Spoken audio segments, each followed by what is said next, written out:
Sahu from IIT Patna. So he will be delivering the next talk. So this is the last talk of the session. After that, there is very intense session.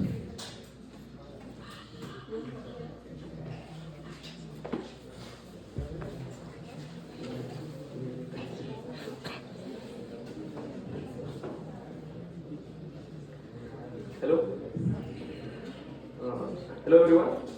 So we are running out of time. So I want to say I will be finishing. I will finish very fast. So please don't mind. So I am Shubham Sahu, and I am a PhD scholar from Department of Physics, Indian Institute of Technology, Patna, and working under Dr. Sunil today. So basically today I am going to discuss how the construction of heterostructure could be a best strategy to enhance the property of lithium-ion battery electrode as well as water electrolysis for production of hydrogen gas. The title of the talk is Amazing Backed Architectures for Energy Harvesting and Storage. So, before going to the core of the research, I want to highlight what are the major problems that the current electrode materials are having and what are the parts we are focusing on to enhance their property. So basically the electrode materials in lithium-ion battery are interconnected type of compounds. Interconnected type of compounds means these materials store lithium-ion in between them, and during charging and discharging, lithium-ion will be moved from one place to another place. This is the mechanism in lithium-ion battery. The commercial lithium-ion battery uses a graphite electrode, as you can see. Can you zoom so I can that's one so there.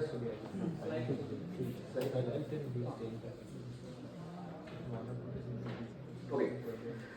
So these are the graphite electrodes the commercial lithium-ion battery uses, where the interlayer distance is very small, at 3.3 Armstrong. So the small interlayer space is only good for interconnect lithium-ion, not higher radii ion. Also, there are very less active sites are there. Very less active sites. Only the hexagonal sites are there. So, if lithium ion comes in between the electrodes material, they will be stored only that position only. And during charging and discharging, it will move from one place to another place, and it will face some barrier. In the commercial lithium ion battery, it will face nearly 0.7 electron volt barrier. So, these are some limitations as I have mentioned. The plan is how we could enhance the capacity of lithium ion stores. If we can enhance the number of lithium ions in between and reduce the diffusion barrier, we have a good battery. That's the motivation.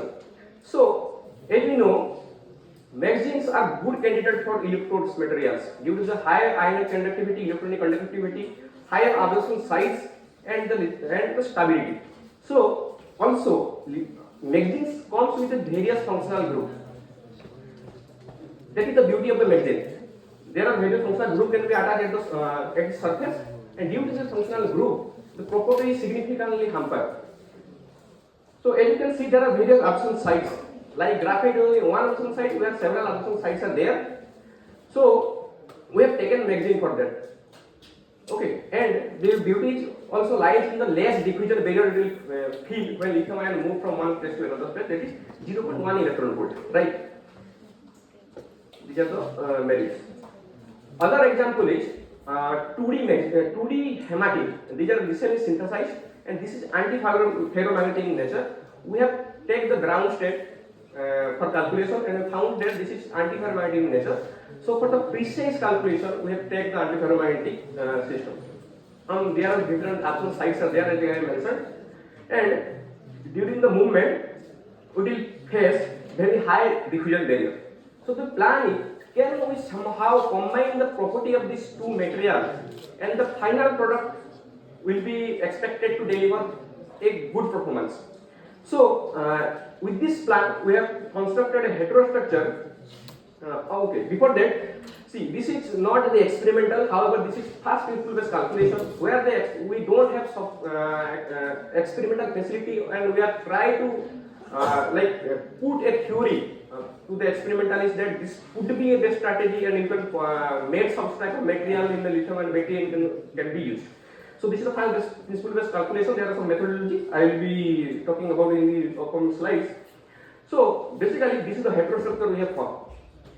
Based upon different functional group, we have different heterostructures there, and for the confirmation of stability, we have to calculate the phonon band structure that we have calculated. And for example, I have put the band structure here for one particular functional group, and for all other functional groups that perform also, that show also metallic behavior.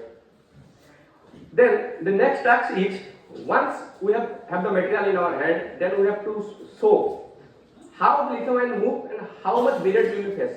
It is face less barrier than the graphite or a higher barrier than graphite, and how much capacity do it have. So as you can see, for the phonon energy we have calculated all these things. Based upon the different functional group, the interlayer distance also increase. So the more the interlayer distance, the more space available for the lithium ion to move from one space to another space, and the less the diffusion barrier will be faced. So these are the absorption energy we have calculated to find out what is the most absorption size and where the lithium ion will be stored and how it moves. So these are the diffusion barrier we have calculated. I want to highlight this thing that magnets has very less diffusion barrier of like around 0.1 electron volt. However, for hematine, pristine, this is the pristine hematine case. As you can see, the diffusion barrier is so high, 3 electron volt, and for different path it is like 1 electron volt. So these are the pristine one. So when we make the heterostructure, as you can see, the diffusion barrier falls like 0.07 electron volt. So this is very low. So we expect when the lithium ion moves at the interface, it will have very low diffusion barrier as compared to the pristine one. Also, the open circuit voltage in our case is 2.6 electron volt, that is very high as compared to the commercial transition metal oxide cathode that lithium ion battery uses. Okay. Due to the time, actually I am little busy. So other application is in water electrolysis. In water electrolysis, we have to break the water molecule into hydrogen atom. So in the current, the catalyst we have in our hand, that actually need 1.2 electron volt energy to break water molecule. So if somehow we can like reduce the voltage, that is called over potential, then definitely it will be a good material for production of hydrogen atom. The pristine magazine and pristine Fe2O3 is not so much excellent in terms of water electrolysis. However, the combination, the hydrostructure we have, like very good, perform very good in case of both the electrode application and water electrolysis.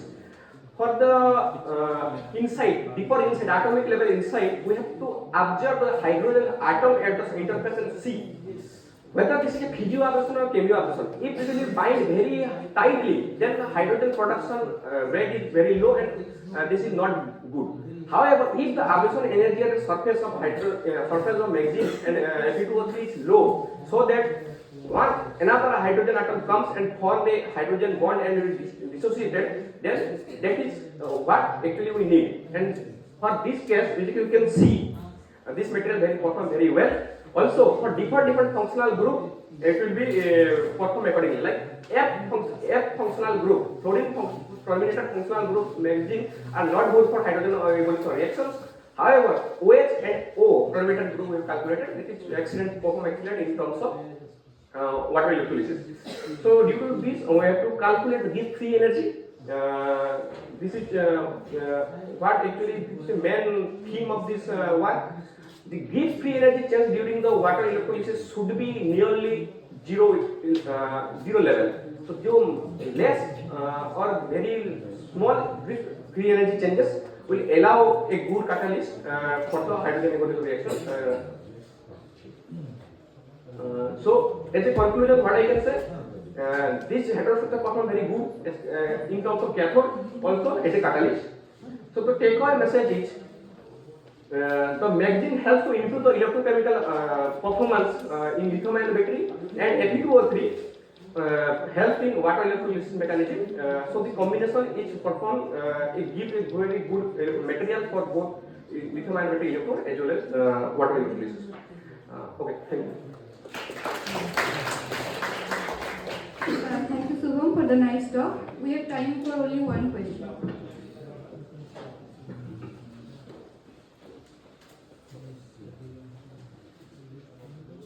Hi sir, I have one question. What is the supercell size while creating heterostructure? 3 cross 3. Like you can take lower or higher supercell also depending upon the computational facility you have. For both monolayers to 3 cross 3 cross 1. Yes, yes. And one more thing, while creating a heterostructure, how do you choose stable staking configuration? For that, I have calculation formation energy. I have you can perform also temperature dependent energy calculation like Arvin is a molecular dynamic simulation to show the stability as well as fundamental structure. As I have shown the fundamental structure for stability and the AMD calculation is running, so I am not showing that part. So for the stability, you can calculate formation energy, fundamental structure and AMD calculation. Also the whatever distance between these two layers? Yes, depend upon the different function they mentioned, the interlayer distance changes. Or you vary the interlayer distance? No, we have to optimize the structure, right? We have to you have to make the structure. After that, we have to optimize the structure. Then after the minimization of energy, you get a structure. Yeah, I got it. But at the beginning, you create one heterostructure. Yes. Then you what distance you took at the initial? Okay. The strategy, most of the heterostructure is the range is like 3.5 angstrom to 4 angstrom. So in between, you can place and try to optimize the things, optimize the materials. Okay. Or if you don't have any knowledge, knowledge about that, you have to go through any literature where they are mentioning the interlayer addition and try to adopt and follow up. Thank you. Thank you.